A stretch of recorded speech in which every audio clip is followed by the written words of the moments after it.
saat kita akan melaksanakan pembelajaran hari ini, kalian sudah duduk per kelompok. Ya.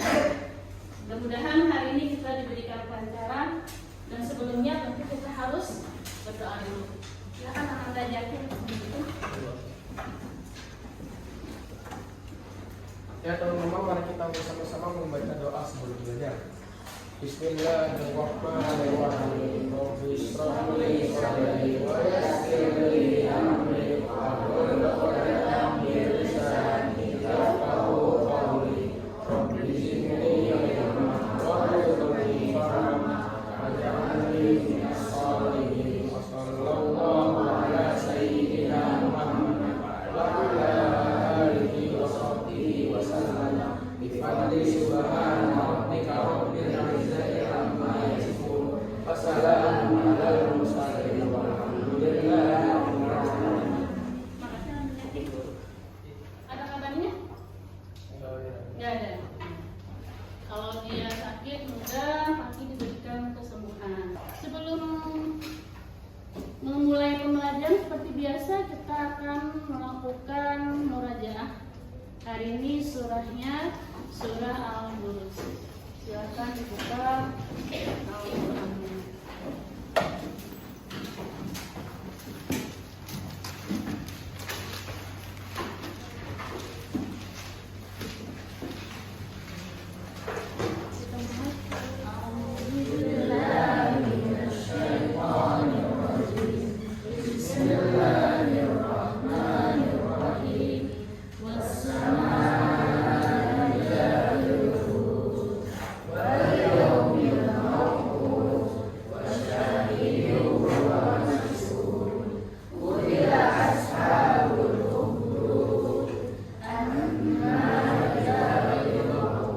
Tujuan kita dalam pembelajaran ini ada 3 untuk kalian bisa cermati, kalian bisa amati, karena ini nanti akan berhubungan dengan saat kalian menyimpulkan pembelajaran kita hari ini.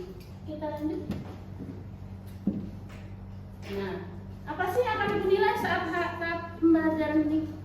Yang pertama, Ibu, adalah kalian dapat mengklasifikasikan bagian mana sih dari jantung yang kaya dengan oksigen, mana yang miskin dengan oksigen. Ini harus tahu nih. Nanti ada alasannya, kok ada Bu yang miskin oksigen, kok ada Bu yang kaya oksigen. Memang seperti itu mekanismenya. Nanti kita lihat. Yang berikutnya, kalian nggak bisa memprediksi apakah akibat dari suatu penyakit terhadap sistem peredaran darah. Nanti ada kasusnya di akhir-akhir nanti. Lalu yang terakhir, proses pembelajaran ini dinilai melalui juga ada profil pelajar Pancasila. Pasti ada ya. Kalian dari kelas juga tahu nih, terbiasa dinilai. Apa saja sih profil pelajar Pancasila yang akan kita lihat dan selama pembelajaran? Yang pertama Ibu lihat, beriman, bertakwa, berdoa Esa. Mana tadi? Kita berdoa, ya kan? Lalu kita memunajat, lalu kita minta pertolongan Allah biar dimudahkan belajar. Lalu yang mandiri yang mana? Kalian bisa semata tadi sudah menyusun media fungsinya, itu mandiri namanya. Tanpa disuruh udah tahu, sudah diberikan instruksi dia udah tahu, oh kayak gini. Lalu yang berikutnya berlaku di saat apa? Saat diskusi nanti. Tolong jangan pasif anak Ibu. Keluarkan pendapat kalian. Salah nggak masalah, tuh tidak diberikan nilai negatif juga. Jadi anak Ibu, sebelum masuk ke sistem peredaran darah, Ibu ingin mengulas sedikit tentang materi kita sebelumnya. Kemarin kita belajar tentang sistem pencernaan. Pertanyaannya, apakah ada pengaruh dengan antara sistem pencernaan dengan sistem peredaran darah? Maksudnya, apakah ada pengaruh apa yang kita makan dengan nanti pada sistem-sistem pada tubuh kita termasuk sistem peredaran darah? Silakan, ada yang ingin jawab? Satu orang? Ada pengaruh nggak? Ya atau tidak? Tidak? Ada. Kira-kira seperti apa pengaruhnya? Yang sebatas sebelum saat kita belajar pencernaan, sebatas sampai mana sih pengaruh makanan terhadap sistem peredaran darah menurut perkiraan kalian? Biasanya sampai otak sih. Sampai otak. Sampai pembuluh darah, kalau tersumbat bisa ada penyakit. Karena makanan tadi ya. Karena lemak. Nah, itu. Karena adanya pola makan, nanti bisa secara tidak langsung akan mengaruhi sistem peredaran darah. Ini namanya infografik tubuh. Infografik itu adalah semacam informasi yang disajikan dalam bentuk gambaran. Jadi tidak hanya grafik saja, tapi bisa foto, bisa ulasan dan lain-lain. Seperti ini, kamu bisa baca. Silahkan semuanya baca dengan teliti. Setelah itu nanti coba kamu jawab dulu ini. Ada 3 pertanyaan dari hasil yang kamu baca di sini. Ada nggak yang bisa kamu uraikan dari semua ini ke pertanyaan yang bisa diaplikasikan ya? Perlu waktu berapa menit? 5 menit cukup? Hipertensi disebut sebagai penyebab kematian kelima di Indonesia. Artinya ya lumayan nih. Kalau kita lihat urutan kelima itu bukan urutan yang jauh ya. Nanti termasuk 5 besar penyakit yang menyebabkan kematian di Indonesia. Dan dikatakan 1 dari 4 orang pasti menderita hipertensi. Pertanyaan pertama, apa yang dimaksud dengan hipertensi? Angkat tangan. 1 orang. Ya, silakan Ibu. Hipertensi disebut sebagai penyakit penyebab kematian kelima di Indonesia. Penyakit penyebab kematian kelima di Indonesia. Ada lagi? Ya, silakan Ibu. Hipertensi disebut silent killer karena tanpa gejala. Tanpa gejala. Ada lagi? Bagaimana dengan indikasinya? Silakan ya. Hipertensi adalah tekanan darah tinggi di mana tekanan darah 140 ke 90. Sudah cukup terjawab untuk nomor 1 bahwa tekanan darah itu adalah dari 140 per 90 mm Hg itu termasuk hipertensi. Yang kedua, tuh jawabannya kita sampai. Hipertensi disebut silent killer. Ayo, Bisma tadi udah mulai jawab ya. Silent killer hipertensi disebut silent killer karena tanpa gejala. Iya, tanpa gejala aku bilang. Diam-diam dia kan silent itu diam-diam ya.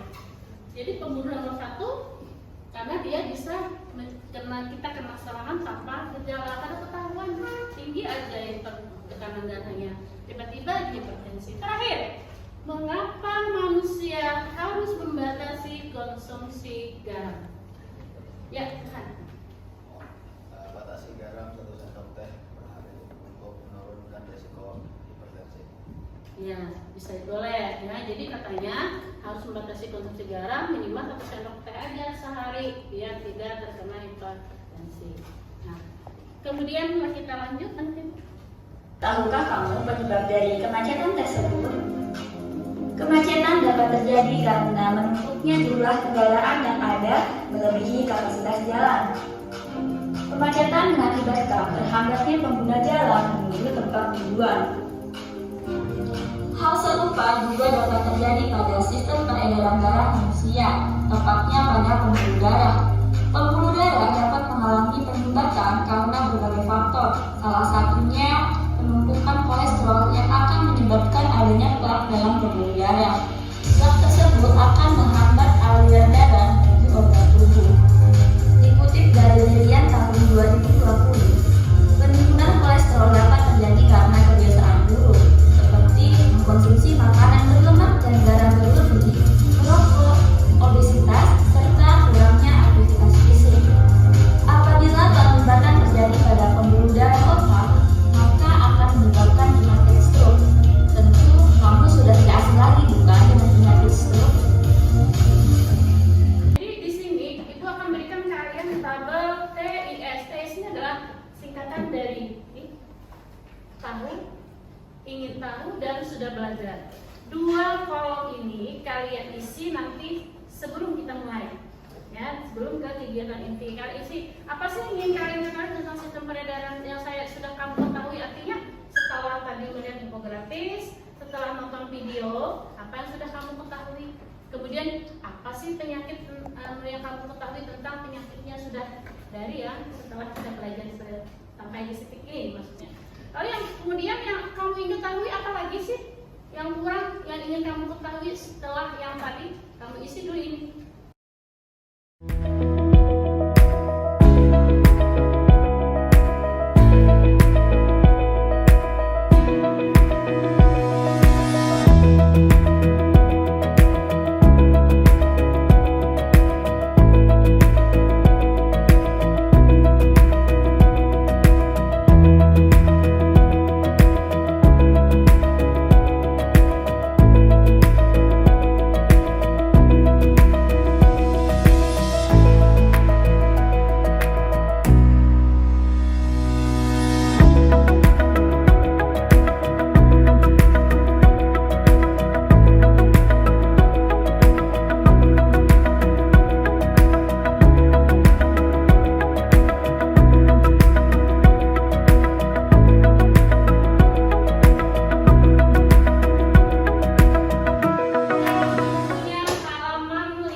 di sana ada gambar organ jantung sebagai salah satu organ sistem peredaran darah kita.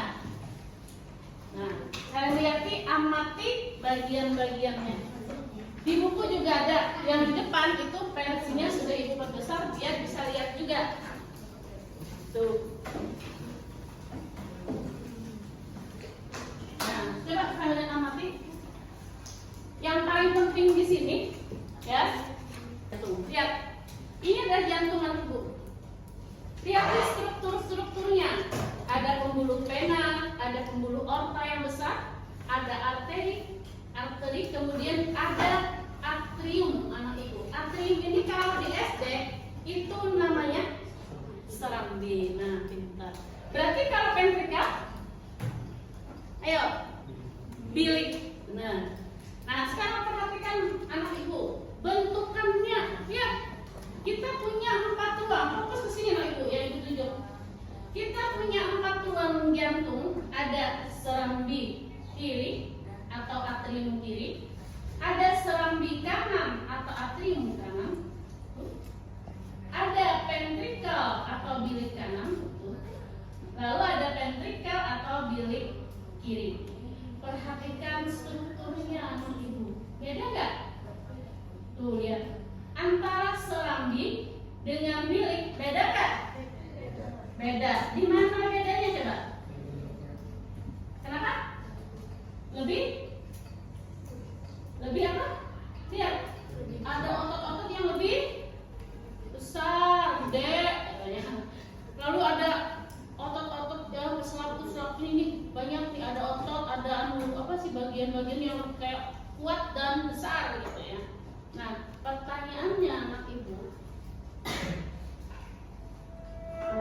kita lihat dulu tayangan ini biar kalian bisa lebih memahami tentang struktur ini. Kamu dapat merasakan detak jantungmu setiap kali kamu meletakkan tanganmu di dada. Tapi tahukah kamu apa yang sebenarnya terjadi atau apa yang membuat jantungmu tetap berdegup? Setiap hari, jantung kita berdetak sekitar 100.000 kali, mengirim setidaknya 2.000 galon darah yang mengalir di seluruh tubuh kita. Meskipun jantung kita tidak lebih besar dari kepalan tangan, jantung memiliki peranan yang besar untuk tetap membuat darah mengalir sepanjang 60.000 mil dalam pembuluh darah, yang mengedarkan nutrisi dan oksigen untuk organ dan jaringan. Darah mengedarkan seluruh substansi tersebut melalui berbagai saluran yang disebut pembuluh darah. Lihat ya anakku, jadi jelas nih, sudah ini lebih detail. Tadi kan kebanyakan yang lain ini sudah sendiri nih. Kita fokus ke bagian-bagian jantung. Ada atrium kanan kiri, atrium kanan, kemudian ventrikel kanan, lalu ventrikel kiri. Lihat strukturnya. Ada perbedaan insya lihat tuh, lihat dari gambar jelas terlihat bahwa bagian bawah jantung atau ventrikel atau kita kenal dengan bilik tadi itu dia lebih tebal dan memiliki otot yang lebih kuat. Nah, itu yang kalian diskusikan kenapa seperti itu berdasarkan dari buku halaman 5659 bisa dibaca juga di referensinya atau dari tayangan video yang tadi kita lihat bersama.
antara aktivitas dengan laju darah.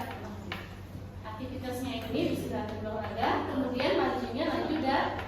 Perhatikan satuannya, sentimeter kubik per menit. Ya, per menit. Sekarang kalian pertanyaannya dengan grafik ini kita akan berusaha menjawab 3 hal berdasarkan grafik itu. Yang pertama, berapa beda laju darah di seluruh tubuh pada saat berolahraga dengan istirahat? Kita lihat grafiknya. Beda laju darah saat berolahraga dengan beristirahat. Yang namanya perbedaan itu artinya selisih. Berarti diapain? Dikurang. Pintar. Mantap anak-anak. Artinya caranya seperti itu. Oke, nomor 1 sudah bisa dipahami. Lanjut soal nomor 2. Menurut kalian, mengapa laju darah saat berolahraga lebih cepat dibandingkan saat beristirahat? Boleh diskusikan. Di buku juga ada referensinya. Yang ketiga, nah ini penting nih. Hitung berapa banyak laju darah di seluruh tubuh per detiknya.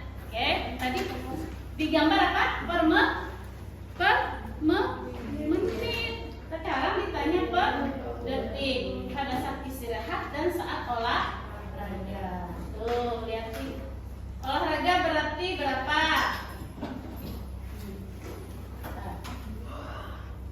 Nih. Olahraga berarti berapa? Berapa nih? 25.000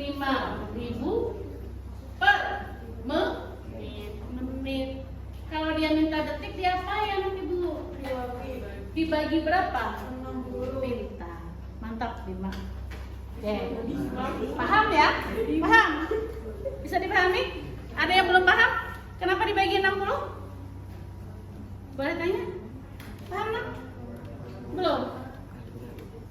Kalau yang belum paham, kenapa dibagi 60? Ayo, tangan.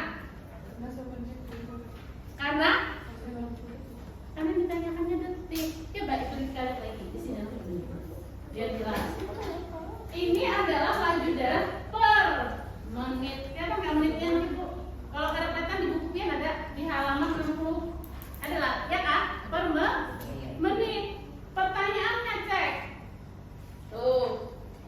Per detiknya. Itu berapa banyak laju darah seluruh tubuh per detiknya pada saat istirahat dan saat olahraga. Berarti keduanya dihitung.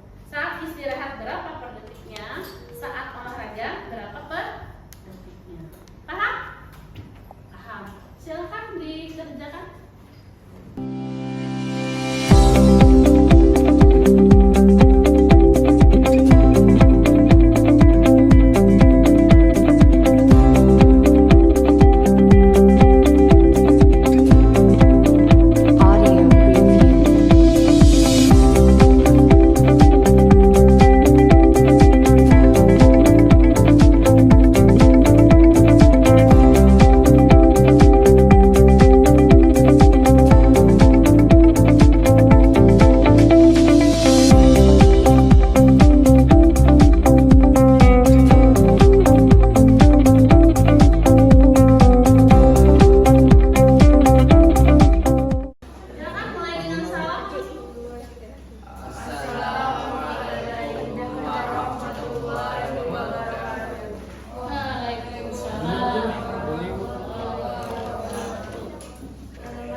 Ventrikel atau bilik di jantung berfungsi untuk memompa darah dari dibutuhkan otot yang lebih tebal dan kuat.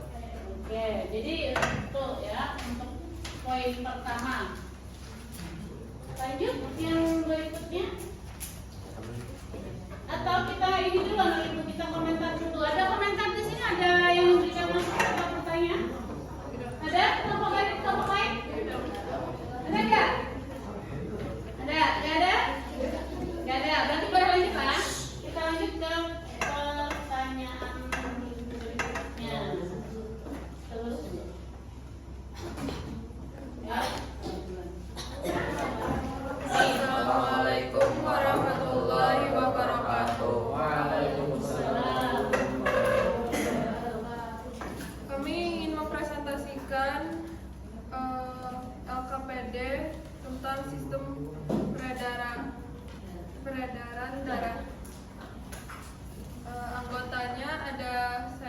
Lewalati Mukanto. Berapa pertanyaan? Oke.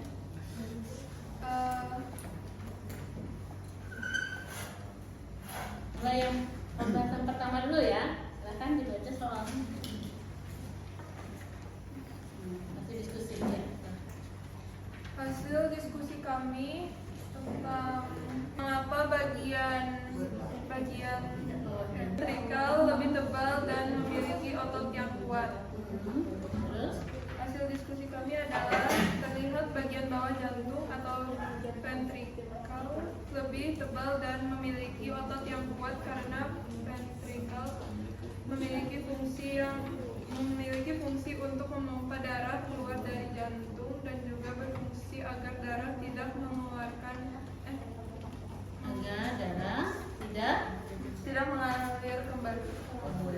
ada tambahan ya. Agar darah tidak mengalir kembali. Ada yang beda jawabannya dengan kelompok ini? Sedikit beda ya. Kita lanjut dulu kan? Nah, udah. Lanjut, kita lanjut yang berikutnya. Perbedaan ini darah dengan olahraga adalah lewat sebagai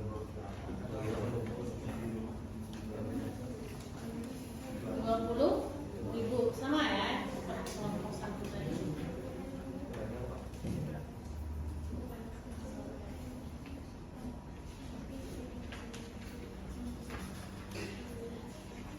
Mengapa udara saat berolahraga lebih cepat dibandingkan pada saat beristirahat?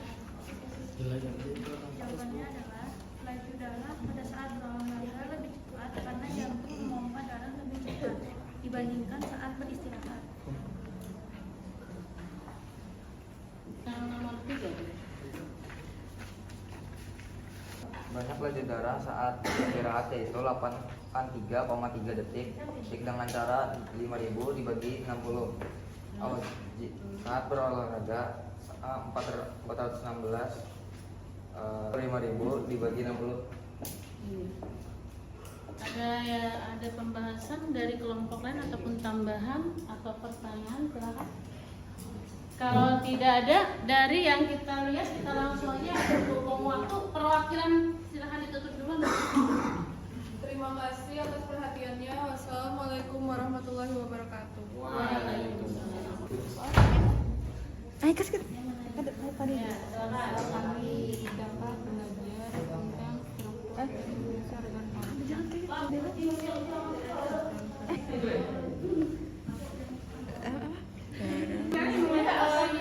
bahwa sistem peredaran darah memiliki banyak bagian penting. Salah satunya ada